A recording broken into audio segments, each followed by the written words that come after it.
Bismillahirrahmanirrahim. Moga-moga Bengkel Visi Club State Junior High School.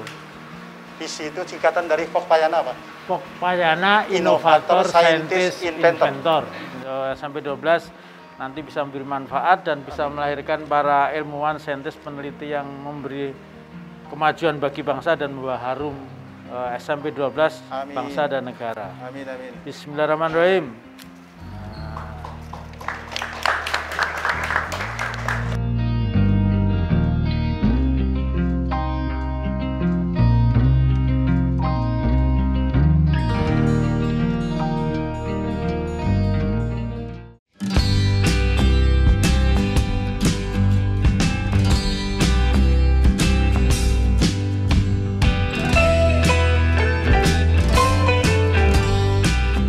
Pemirsa, ini sekarang saya berada di Bengkel Visi milik SMP 12, di mana ide pikiran dari para siswa ini kemudian dituangkan di dalam sebuah proyek yang di dalam ini yang tadi kita lihat tadi adalah salah satu penelitian karya rekayasa dari anak-anak yang disebut dengan MAMPIR, Manajemen Mataram Manajemen Parkir.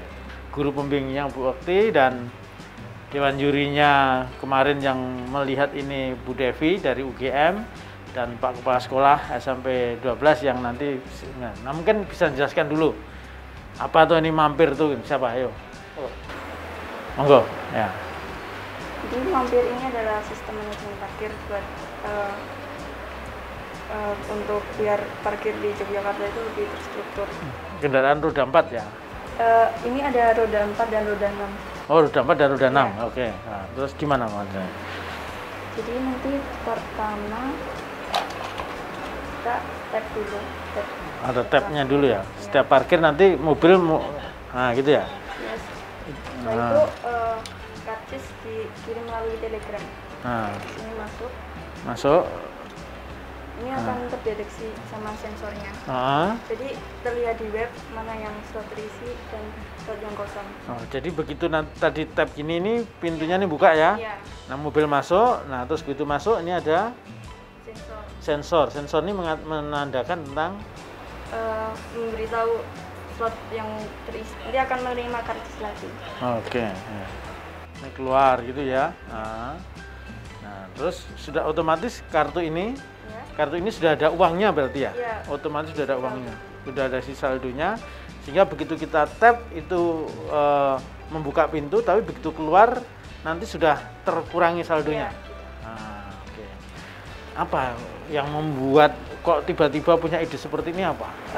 Karena akhir-akhir ini muncul di laman pemberitaan bahwa tarif di Yogyakarta cenderung dianggap mahal oleh wisatawan. Nah, karena tidak ada jam tuh. Parkir liar.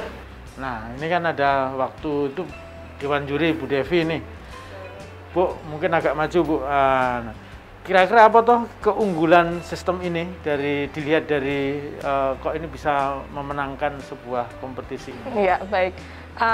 Dari sekian banyak untuk penelitian yang sebenarnya karya anak-anak itu banyak sekali Pak. Jadi mulai dari kalau yang kebanyakan itu adalah isu kekinian. Jadi isu kekiniannya itu yang tentang COVID dan seterusnya. Namun di sini tuh ada hal yang berbeda. Jadi mereka membuat satu sistem di sini, Pak. Jadi kalau yang lain itu sebenarnya memang sama-sama menyelesaikan permasalahan. Tetapi kami melihat di sini ada sesuatu hal yang kompleks, di mana sebenarnya membuat satu sistem itu saja untuk level mereka itu sudah sangat baik sekali, apalagi mereka sudah sampai membuat prototipe seperti ini, kemudian sampai dengan memikirkan LRF menggunakan sistem tap tadi.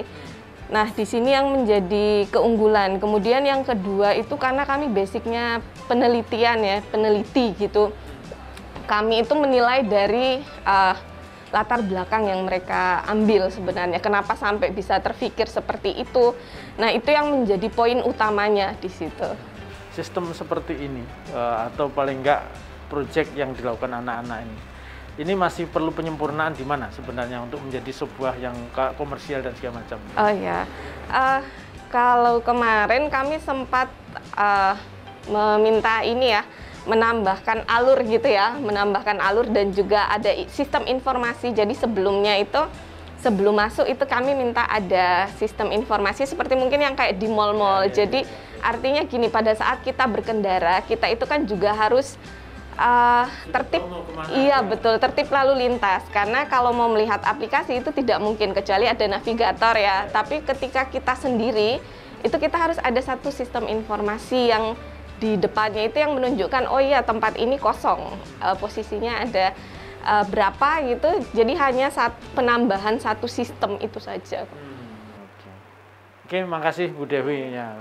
Pak Kepala Sekolah ini anak-anak bisa seperti ini. Kira-kira gimana toh sebenarnya yang dibuat di tradisi dia sampai 12 ini untuk anak? Sejak tahun 2020 saya ke sini itu saya buat sistem pembelajaran di SMP Negeri 12 itu berbasis proyek. Jadi guru-guru itu bisa melihat ini, tugas itu tidak usah banyak. Tapi bagaimana melihat proyek ini dari berbagai disiplin ilmu. Sehingga tugas anak-anak itu tidak terlalu banyak. Terus yang kedua kami beri reward juga Pak. Kalau anak selama melaksanakan proyek dan sama persiapan lomba, tugas semua sama dengan KKN. Nilai anak harus sama dengan KKN. Semua guru saya bilang seperti itu. Kalau nanti dia dapat medali perunggu, maka dia tambah 5 dari KKN. KKN kami 75. Maka tambahan 5 berarti dia jadi 80. Kalau dapat medali perak, tambah 10. Kalau dapat medali emas, tambah 15. Jadi anak akan bergairah. Pembiayaan semua adalah bisa diatur di sekolah. Karena dana dari Pemkot, dana dari pemerintah pusat itu sebenarnya bisa.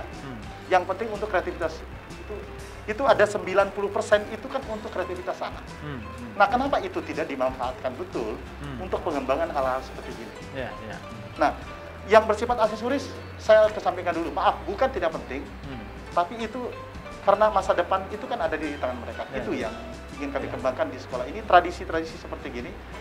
Jadi kalau anak-anak sudah dikondisikan dalam suatu kebiasaan atau tradisi untuk bisa menemukan permasalahan dan kemudian bisa menyelesaikan, insya Allah kita akan melahirkan banyak peneliti-peneliti yang nantinya akan membawa kemajuan bagi bangsa ini, yang akan membawa kemajuan bagi karir dan masa depan anak-anak juga. Teknologi kita akan semakin maju dan di abad-abad mendatang, di abad-abad teknologi, Indonesia tidak khawatir karena suplai dari talenta-talenta muda kita akan banyak.